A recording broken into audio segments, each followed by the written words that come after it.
Welcome to Mental Health and Wellbeing in Conveyancing, Thriving or Surviving, as part of National Conveyancing Week. Hosting us today, we have Natalie Moore, Ambassador at the Conveyancing Foundation and Managing Director at AConveyancing, Elizabeth Rimmer, a Conveyancing Foundation Ambassador and Chief Executive at LawCare.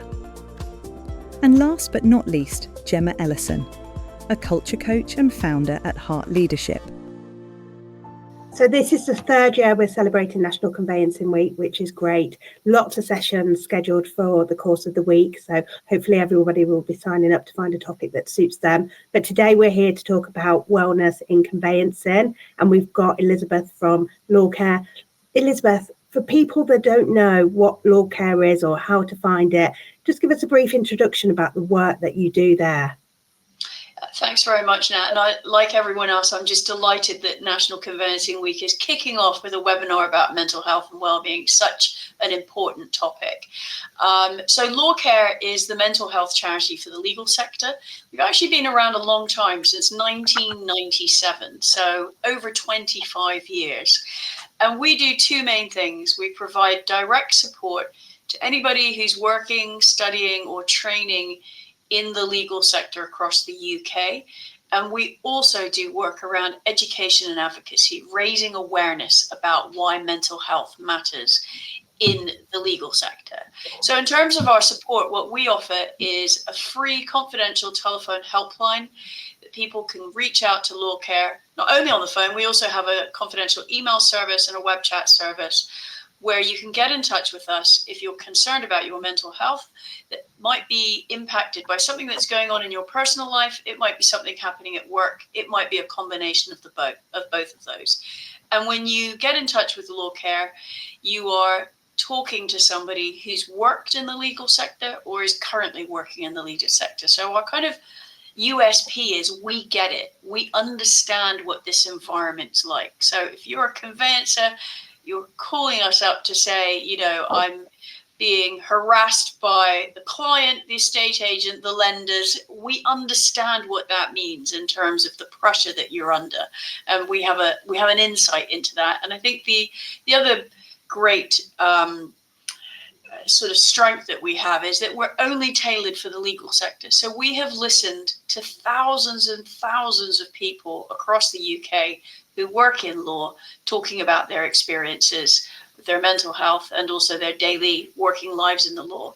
And then in terms of our advocacy and education work, we want to be really shouting out about some of those accepted working practices in law that we need to address, that we know are undermining people's mental health. The pressure around meeting targets, the long hours, the kind of relentless nature of the work. It can sometimes feel like there isn't that space to have that work-life balance or pursue things outside work. The lack of supervision, poor management. Some people are working in difficult environments where they might be experiencing bullying and harassment. So we want to raise awareness and provide organizations with some tools and information about the steps they can take to create mentally healthier workplaces where people can thrive and do their best work. So we're all about support and we're all about prevention. Okay, that's great.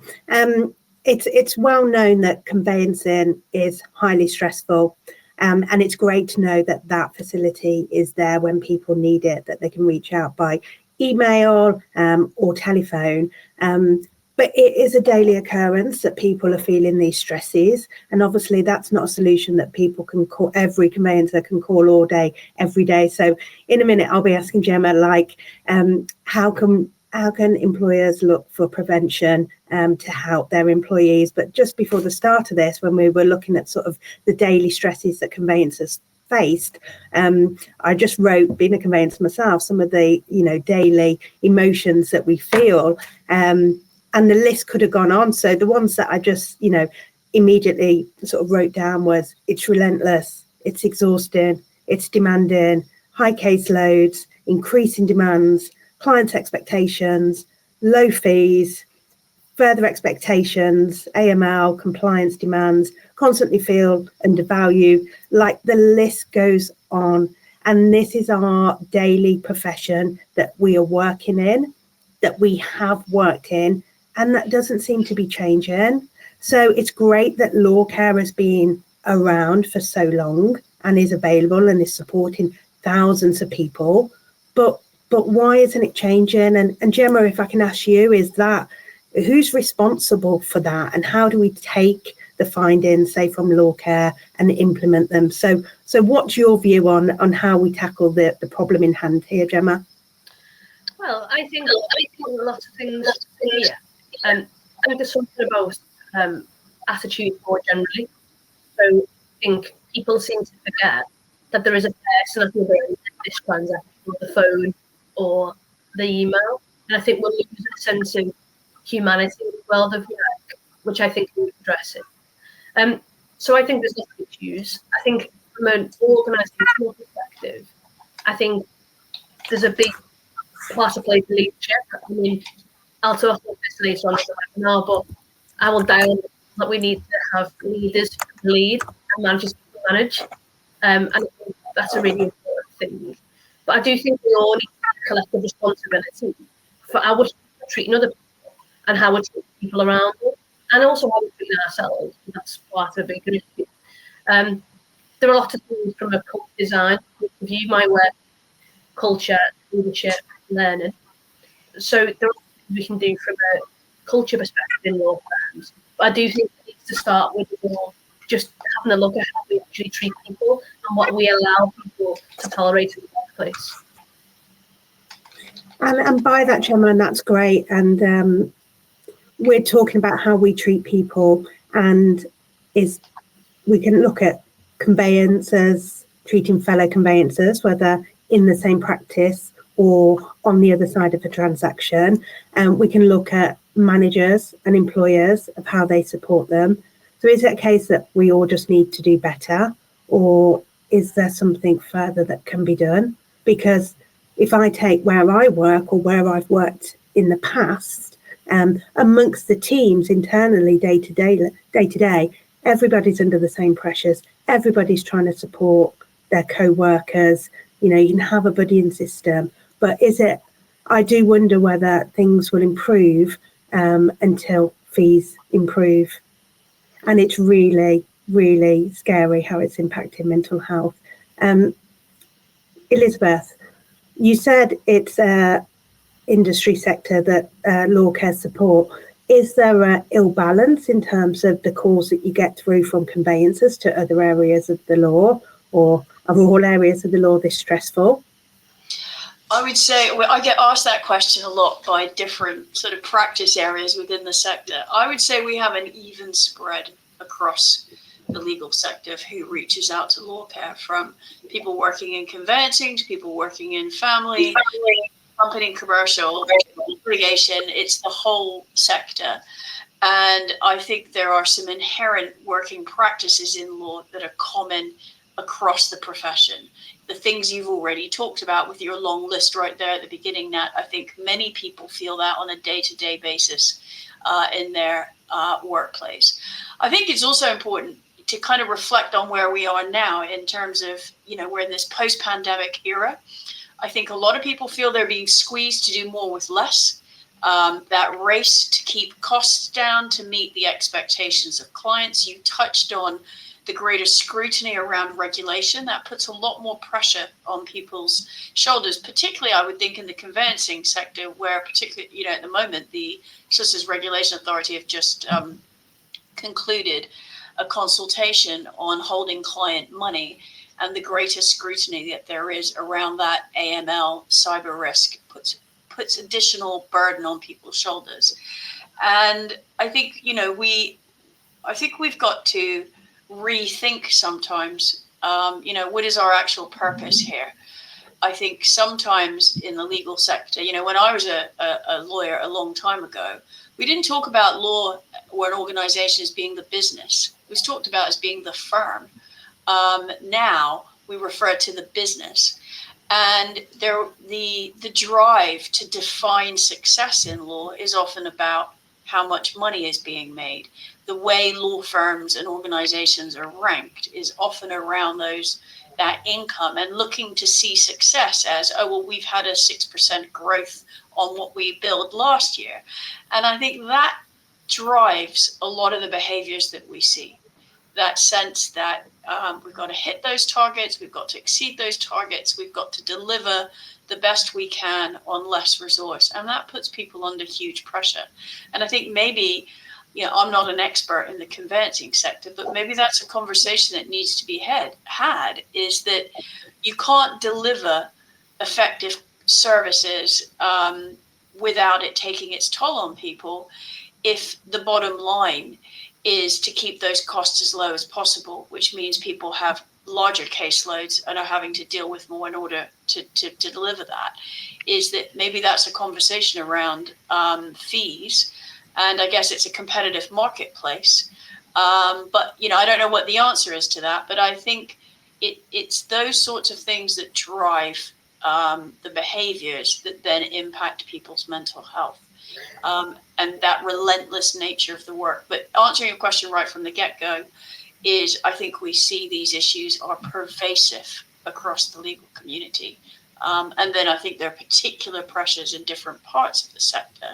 And I think particularly in conveyancing, I think the other thing we don't address enough in law is the emotional aspect of the work. We're not trained as legal professionals to understand the emotional impact on ourselves. And we're kind of almost taught that, your professional training protects you from the emotional impact. And I think in conveyancing, it's a highly emotive area of work. It's probably the largest purchase most people make in their lives is their homes. And they want those keys on that day. They want this to go quickly. They don't always understand the hoops you may need to be jumping through, why you're asking them to verify their income, their proof of funds, their identity documents, because that's a requirement. And so I think we don't always understand enough about the emotional aspect and how to respond to that and how to put it in context that client who's shouting down the phone is probably expressing fear and frustration about the situation they're in. They're not taking it, but you're the recipient of it. So it can make you feel like it's all my fault. I've got, and I think we've got to do a better job of understanding that. And I think that would help people a lot if there was more understanding about the emotional impact and how to respond when someone is in a highly emotive state. How do you respond back to them to de-escalate it and get back on track? And I think the other challenge is that there's always the clients that we steer away from because we see that they've called or they're emailed, and we know that that's difficult. So we might tend to put off dealing with it, which really compounds the problem. So I think there's something in that space that we need to be looking at. But also, as Gemma was saying, we need to remember everyone's a human being here, and being polite and considerate and behaving in a professional manner and not shouting and getting upset can go a long way, I think, to helping people just manage better during the day. So Gemma, you've worked with lots of firms. How can managers and business owners effectively balance that staff well-being with compliance and profitability? So I think, first of all, we need to think about what we measure. Okay, so if I'm an owner of a firm, I need to think about measuring what matters and measuring what I preach. So sometimes we have organisations saying that they're really focused on well-being, they're really focused on making sure that people have a positive working environment. But then what tends to happen is we measure something completely different. So we might say, we value your well-being, but actually we need 9 chargeable hours a day out of you. And for a person sitting in an organisation from a culture perspective, there's a mismanagement off the bat there. So I think we need to measure what matters. I think whatever matters to our organisations, let's own it, let's be honest about it, and let's measure it. I think that's a really important thing.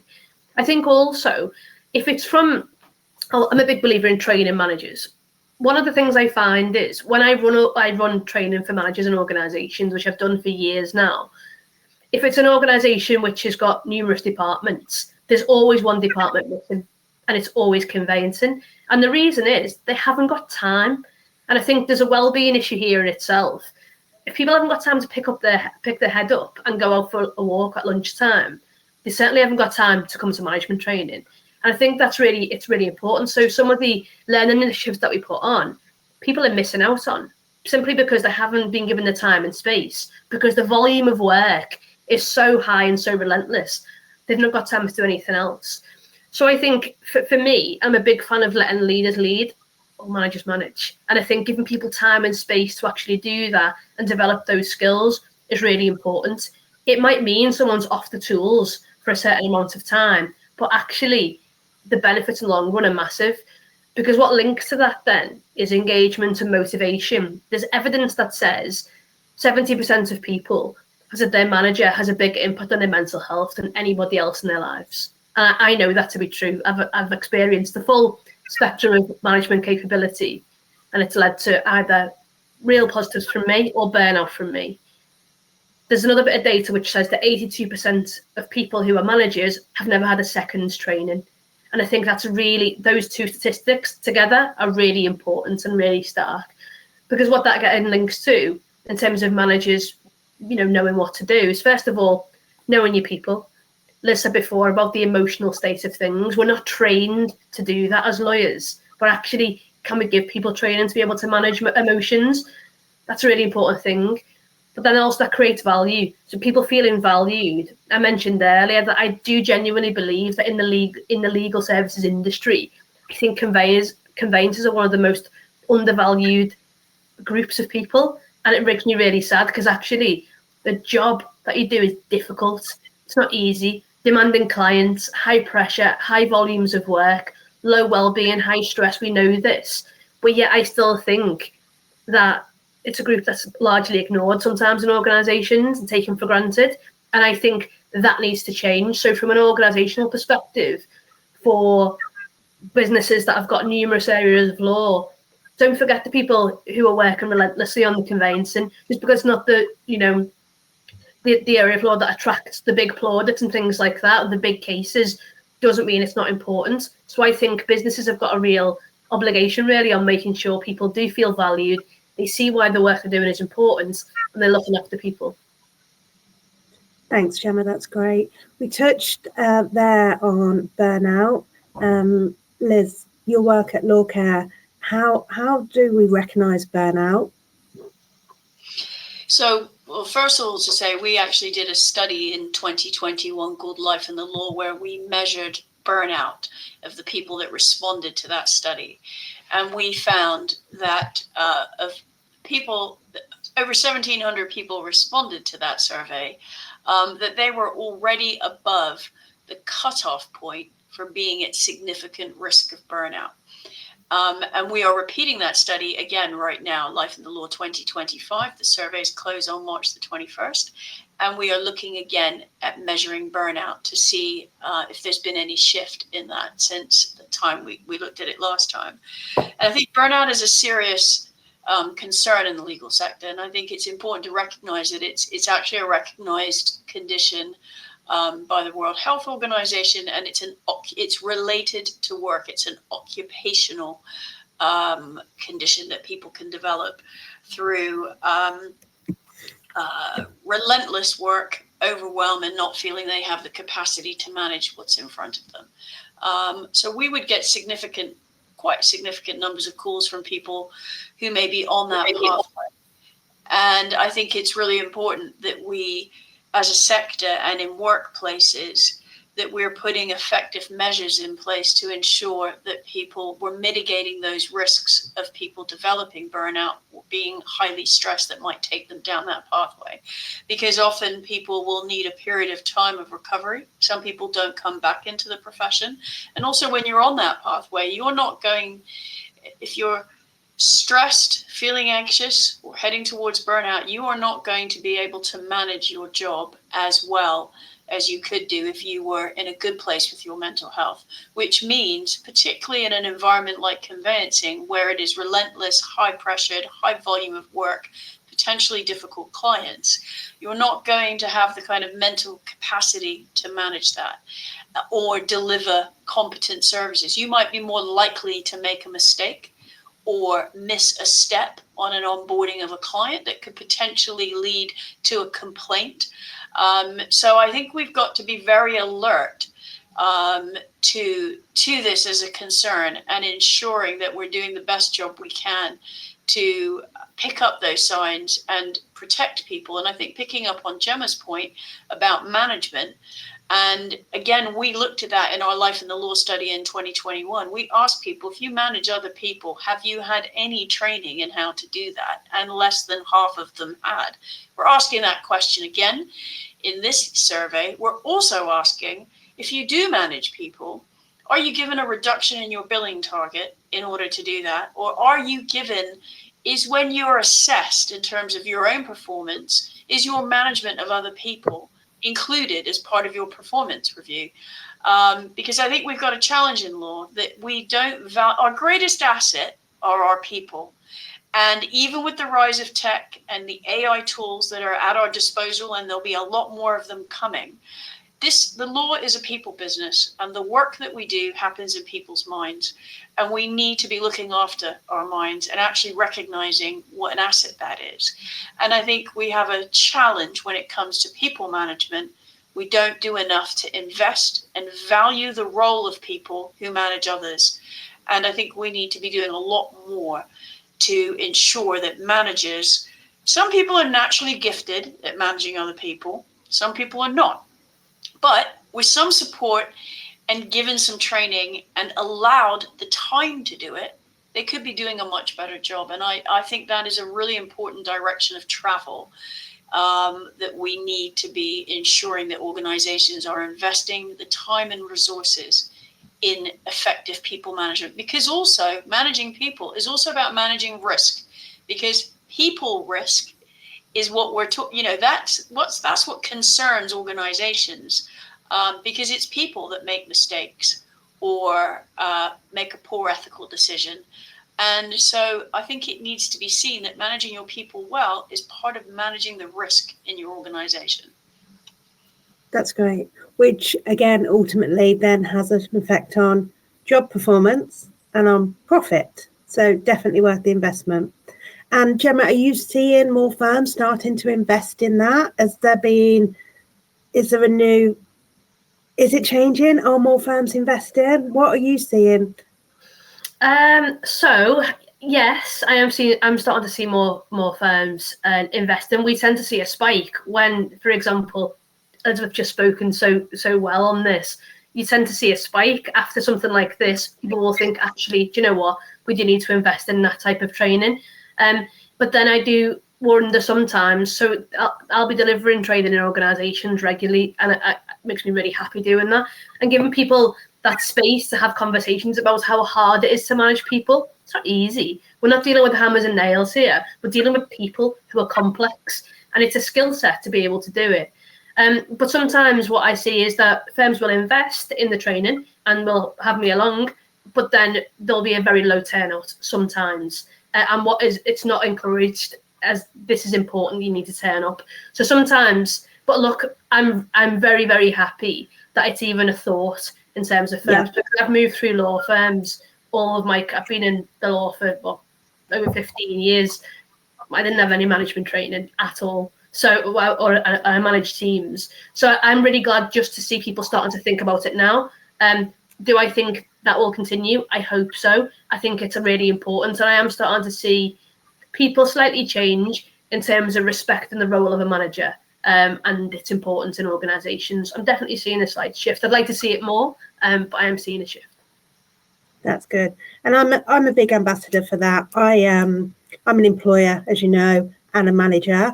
I don't recall getting any hands-on training during my career. So I've had to learn that through experience, through making mistakes, through sometimes getting it right, sometimes getting it wrong, and I continue to do that. But I'm a big ambassador in managers need the correct training. So we've probably got, I hope we've got a mixture of employers and managers and employees on this call today.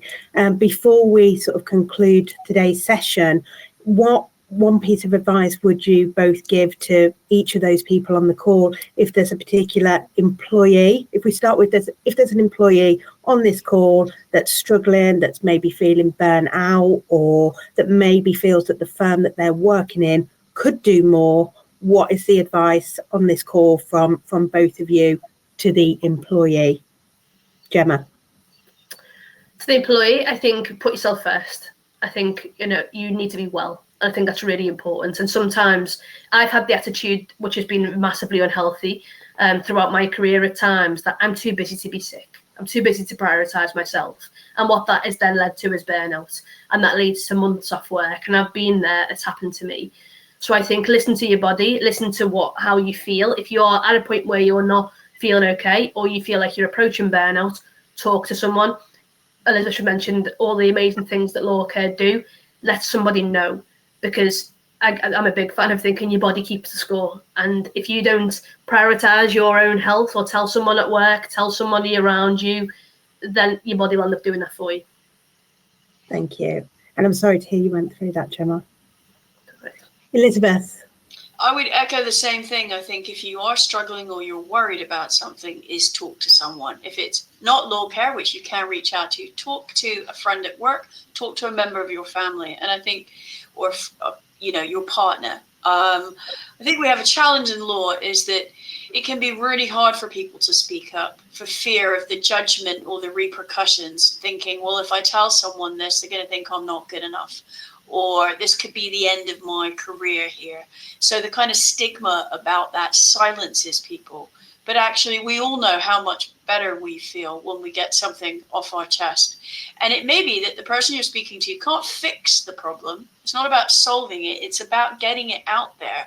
And that's what we do at LawCare, is that we don't have a magic wand and we don't tell people what to do. What we do is we listen and we help people work out what steps they need to take. So I think the biggest message is reach out and try and talk to someone to just feel that you've been listened to, acknowledged, and then start thinking about the steps that you may need to take to resolve whatever it is. Brilliant, thank you. If there's managers on this call that are listening, maybe not feeling like they're doing the best, or might need further training, or might be struggling themselves, Elizabeth? Well, you could have a look at LawCare's website. We've got lots of resources for managers. We've got guidance on how to have a difficult conversation with someone if you're concerned about them, or there might be a bigger issue you need to raise. So we've got lots of top tips and resources on our website that can help. But I think also if you is feeling enabled to say to the organization you work in, your employer, is say, I've got these responsibilities. I feel I need some more support or training to support me in this role, and maybe speak to other people who might be in a similar position and collectively make the case to the business owners or the partners that you need that support, because if you're well supported, you're going to do a better job of managing your people. They're going to perform better. So it's a win for everybody. Brilliant. Thank you. Gemma, anything to add on that? Just first of all, give yourself some credit and give yourself a bit of space, because managing people is hard. And particularly if you're doing it for the first time, no one has a clue what they're doing. Okay, if you're in the legal industry, typically you are a trained lawyer. No one has said to you on your LPC, on your SILX, wherever, this is how you then lead a load of people who've got complex emotions, complex motivations. So first of all, acknowledge that you're not the only one probably feeling like that. And one of the things that we do in my training, sometimes people say it's a bit like therapy, although it's not therapy. Or people will say, actually sitting and listening to someone else who says, I feel like that way too. This is how I've dealt with the situation. I'm a big fan of peer support and peer learning. So as Elizabeth said there, go and talk to somebody else and who is in your shoes as well. And you'll often find you're not alone, but you'll be dealing with similar situations. Definitely. And there's lots of people, not just within firms, but within the sector, that are happy to be a sounding ear or a mentor before, it gets to the point that you reach burnout or you leave a firm that you might enjoy working in and things like that. So, yeah, definitely awareness and support. Okay. And then finally, employers, what can they do better to balance profit against well-being, Gemma? I think change the way you're doing things in terms of the way you work. Job design is important. Sometimes we see wellbeing initiatives fail because it's just that, it's an initiative. These things need to be embedded within the heart of your culture. So actually, don't just do things that are, yoga on a Wednesday, for example. Fundamentally look at the way your working processes are and try and change that if you can, and the job design. And also, please invest in training your leadership and your managers. Yeah. So a budget for wellbeing in the yearly accounts. Yeah. Elizabeth, anything? I would just add to that to say, get a strategy in place and get it into the boardroom. So this is on the shoulders of the people that manage and own the practice, and it is something that they talk about. And, as Gemma said, it's not a piecemeal approach. I will have a yoga on a Wednesday. We've trained some mental health first aiders, tick box. Actually, you need to understand your own organization. Look at what data you have that might be giving you an indication of what's going on in your organization, and then get a strategy in place that you own as the business managers or the leaders within your organization, and you talk about it in the boardroom. I think that's Brilliant. so. You can't delegate this to HR or a well-being committee in the firm. It needs to sit in the board. Brilliant. Thank you both. And if only we had a little bit longer, we could maybe talk about the responsibility of PI insurers and regulators to make sure firms enforce it. But thank you both for your time today. Thank you. Pleasure.